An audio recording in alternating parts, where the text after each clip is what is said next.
Arsenal fans, finally. We've got some actual good news coming out of Arsenal after weeks of worry about injury and even form. There's been a bit of a boost, and I want to start with Martin Ødegaard, but also I'm going to come on to Bukayo Saka in a bit because there's some things surrounding Bukayo Saka that's making me laugh, if I'm being honest, so I definitely want to speak about that. But let's start with the captain. Because I've been away for a few days, I've been down in Cornwall, so I haven't had a chance to catch up with you guys recently. So, Martin Ødegaard, 6 weeks out, it could have been way worse.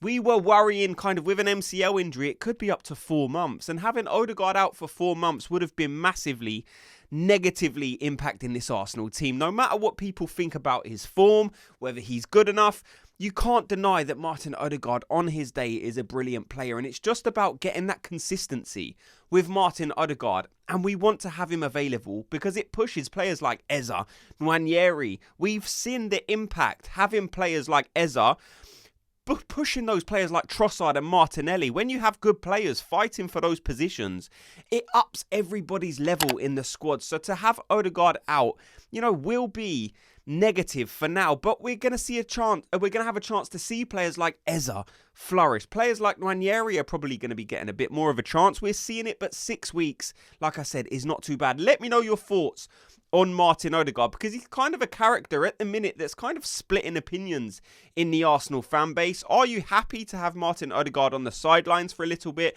Maybe to give players like Nwaneri and Eze a chance to flourish in that centre attacking midfield role? Let me know. I'm going to come on to Saka next and then Nketiah. So Bukayo Saka comes back for England. The talk around Bukayo Saka is always loud because he's one of the best players in the world, and you always hear it. When Bukayo Saka's fit, the conversations I have with my friends is always, this guy's unbelievable. He's so consistent. But then when he gets an injury, it's almost like because he's out of sight, he's out of mind. And then you kind of hear the conversation changes. And it's like, do you know what? Bukayo Saka's a bit overrated. And as an England fan, I speak to other England fans, and they're kind of like, do you know what?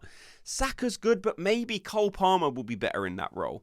Maybe even a player like Jared Bowen would be better for England in that right-hand side. And then Bukayo Saka comes back first game and pulls out an absolute worldie. And I'm hearing people again give Bukayo Saka his flowers, and he needs them.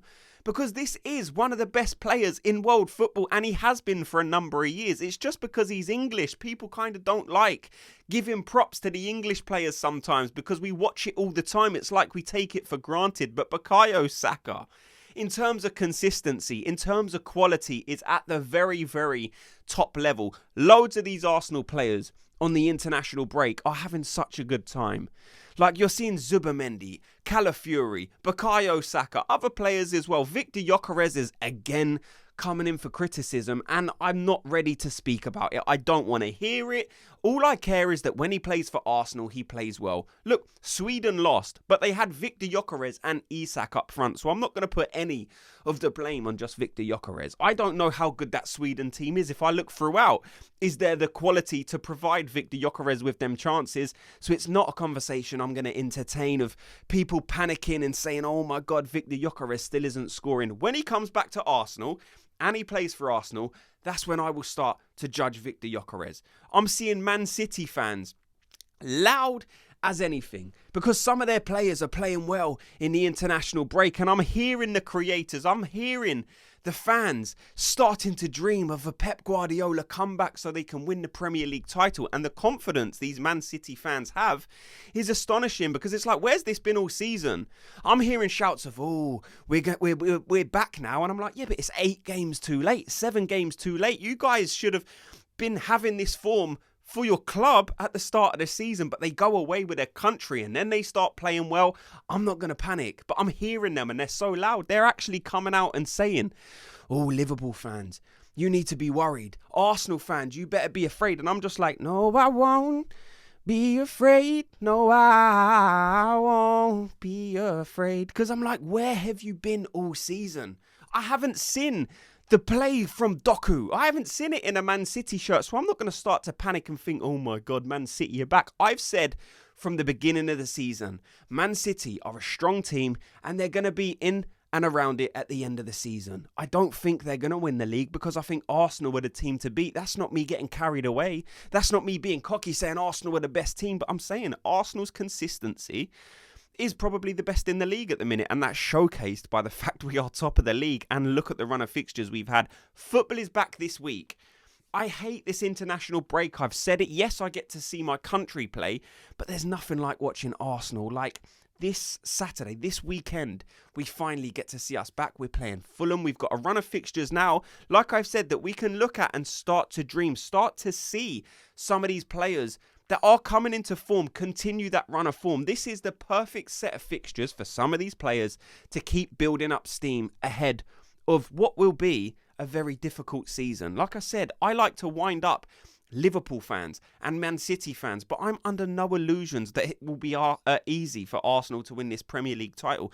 We haven't done it in over, 25 years, so I'm not expecting it to be easy. I'm not even hoping that Arsenal run away with it. When you win the title, you want it to be hard-earned. Arsenal so far have been the best team, and like I said, that is shown by the fact they're in first position. Liverpool, at some point, are going to have a kick on again. They're going to gain some confidence and they will go on a run. We're seeing Man City again improving. The only thing with Man City is their players look good in some games, but it's that consistency. You need that consistency through the whole 11 and then you will see Man City start to come good. There might be some surprises out there. We're seeing Chelsea putting in some decent performances. Again, what most of these teams lack is consistency. Everyone can look good over 90 minutes. We've seen it with Man United this season. We've seen it with Chelsea, Man City, Liverpool, Arsenal. But it is only Arsenal that seems to be grinding out these results and looking good doing it. We've seen early on in the season, Liverpool was not looking great, but they was winning games. And people always said, well, it's the mentality. This is why Liverpool keep winning the league. This is why Liverpool are able to win the league when they haven't in so long, because they have that mentality. But eventually it runs out and then you're only left with questions, because it's like, why are we not beating these teams when we should have? Why are we scraping past teams like Bournemouth? Why are we struggling against certain teams when we should be winning? Arsenal, if we give credit to Arsenal, we can say we haven't had many of those questions yet. Now, there have been games where we've been like, we haven't been at our best, but there's been other games where we've been like, the football, you can see it. The attacking play has been showcased. We've seen Mikel Arteta with his lineups. He's looking to go more attacking. We saw it in the last game where he played Eza and Odegaard together. It wasn't his fault that Odegaard got injured after 20-25 minutes, so he had to bring him off and then bring on Zubimendi, which was slightly more defensive. But he's showing that he's ready to adapt. He's ready to listen to people who are saying you are not attacking enough. You're not looking to go out and win the league. You're just looking to go out and not lose the league. And if you want to win the Premier League, you have to go and win games. And we're seeing that he is different this season. He's gone and bought the striker that would allow you to go and win games. Because in the past, we've only had players like Havertz and Gabriel Jesus, although they are brilliant, they are not match winners. They're not going to go and score 2-3 goals when your back's against the wall. They're not the outlet that most people have been desiring. So Arsenal are in a great position. We're going to have videos in the run-up to the Premier League game this weekend. Make sure you're subscribed. Let me know your comments. Let me know your thoughts on everything you've heard in this video. Thanks so much to everyone for watching and listening. Before you go, if you could do me a quick favour, just hit like and subscribe, and I'll speak to you all in tomorrow's video. Gooners, have a good day.